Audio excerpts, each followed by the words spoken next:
So we've approached the world of autofocus anamorphic lenses, which to me is kind of mind-boggling for a lot of different physics reasons that make no sense to you guys. But Blazar just came out with this, the Apex. You guys heard about it a few months ago. Now we finally got it in my hands. And I was like, you know what, let's put this thing to work. Like autofocus works in the day, yeah, of course, but let's see what it can do at night. So I just lit up a whole night scene. Stay tuned for the whole breakdown of how I lit this. It's coming shortly.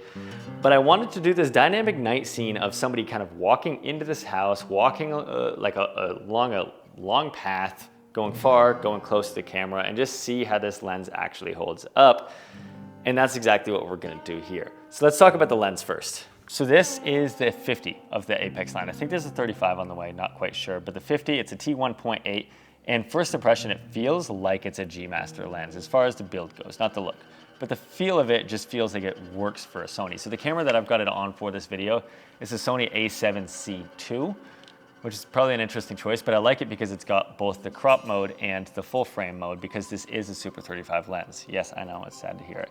Super 35 lens, but I've run it on the FX3 after forgetting that it's a Super 35 lens. And it's, yes, you see the vignetting, but it's almost like Super 35 Plus, like you can still get most of the sensor and crop a little bit out, which is kind of nice. So that's what I was doing in this video, was just shooting it on the full frame mode rather than crop. So it's tricky when it comes to this whole autofocus and manual focus thing, because for me, you know I like cine lenses, and I use cine lenses all the time with an AC, and I don't need autofocus. I'm oftentimes not using it. But thinking into it, like I've got a project where I'm on right now where I'm shooting everything on either Katos or the Remus with like an FX3 or FX6.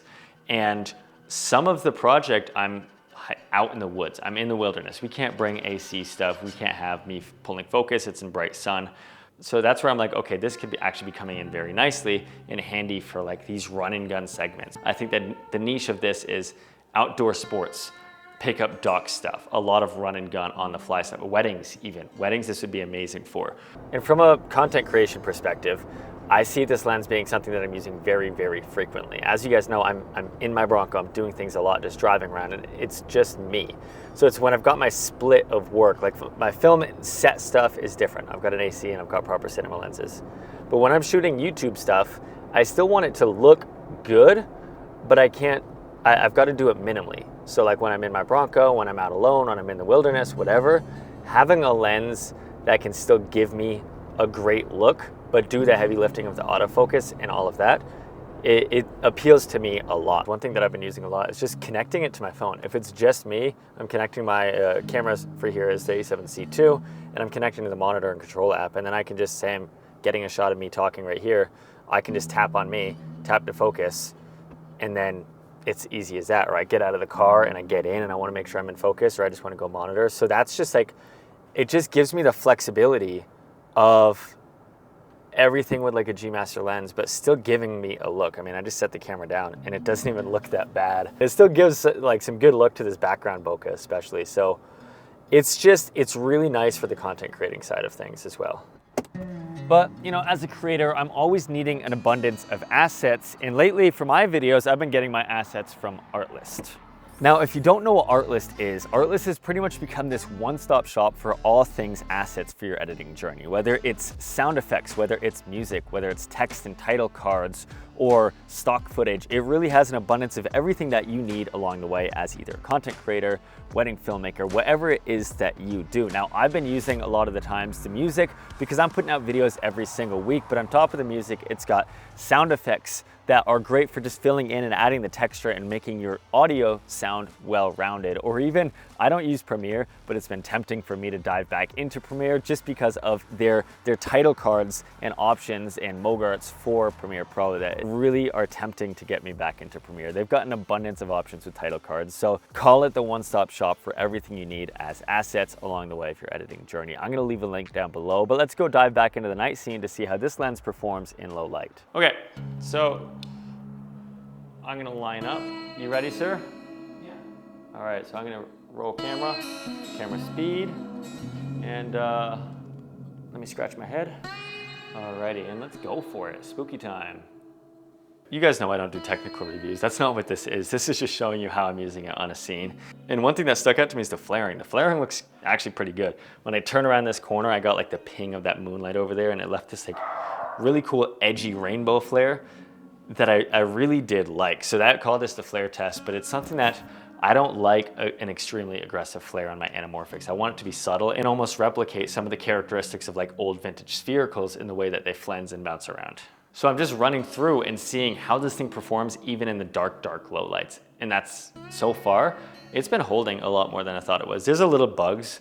There's a little bit of like hunting where it might not want to hunt, where like a G Master would still be locked onto like faces. But I'm talking like through a railing coming up in the dark. Like that's a very tough target to grab. And I've also heard a little bit about like two people stuff where it doesn't know exactly, or it'll bounce back and forth and hunt a little bit instead of staying locked on. But the cool thing is these are all firmware update type deals. So there's a USB-C in the lens and you can actually plug it in. I just did it like 4 hours ago and dump it in like it's a hard drive, and it just automatically updates the firmware. So then its tracking and sensitivity and all that stuff does get changed as things advance, as cameras adapt their sensors to this in all of these different case scenarios. Regardless of the point, a little bit more about it. It's a 1.33 squeeze, which when I first heard that, I was like, no, like this sucks because it's 1.3 and I don't really care for 1.3 anamorphics. But there's a couple of things to it to defend Blazar with this. It's difficult for camera sensors right now to read a squeezed image out of a lens because they're used to reading spherical lenses. So by squeezing it, the camera doesn't really know exactly what it's picking up on. So if you squeeze it 1.5 or 2x, it's got this really weird thing that it doesn't know exactly what it's focusing on. So I'm sure things will change. This is just the beginning. On top of it, kind of how Blazar with the Remus and the Katos will do that kind of edge warping and that barrel distortion, it gives a feeling like we're almost more reaching 1.5 squeeze as far as our bokeh and our edges go. So it's not gonna just be like, because to me, if you're on a 1.3 anamorphic, you're just shooting spherical at that point. So these don't exactly have that look, which I noticed, and this is kind of my second or third time using them, and I'm starting to really like this. This lens is a tricky lens. It doesn't like fill my niche exactly of like these cine lenses, but it is a really fascinating lens to me. There are some, we could call it drawbacks of being super 35 or 1.3x stretch, but I really do believe that this is the beginning of a new industry with not even just Blazar, with all of these companies kind of seeing that autofocus anamorphic is a possibility. And I think that it's a really cool middle ground for, say you're doing a lot of wedding stuff or on the fly stuff, or you just aren't always working on a big crew and you can't be pulling your own focus on some of these shots. It could be a great entry to this anamorphic world in a way that I think, to me, you guys know I like character. It's talk right now of like character or clean and people saying that Blazars are perfect when they're not, whatever. Totally aside from the point, I personally like them regardless. So these Apex lenses do fit in this world of, we could call it the Remus. The Kato, it's a stretch, no pun intended. But I think that they are very fascinating lenses, and I'm excited to see where this line opens up to. So this really is just to introduce to you guys these Apex lenses and the capabilities of autofocus anamorphics. I'm gonna leave the judgment to you guys in the comments. I'm just saying that I think that they look pretty sweet on this scene, and I think that it's something definitely worth paying attention to and seeing where it opens up. Between this night one take and some of the other footage that I've got thrown in here, leave your opinions in the comments down below, but go check them out. They could be a good fit for you, whatever your workflow is. So with that, I'm gonna head out of here. Sayonara. Go check out the lighting video that is gonna be up probably in a couple of weeks after this. And the person behind the camera just gave me a weird look for saying sayonara. So I love you all.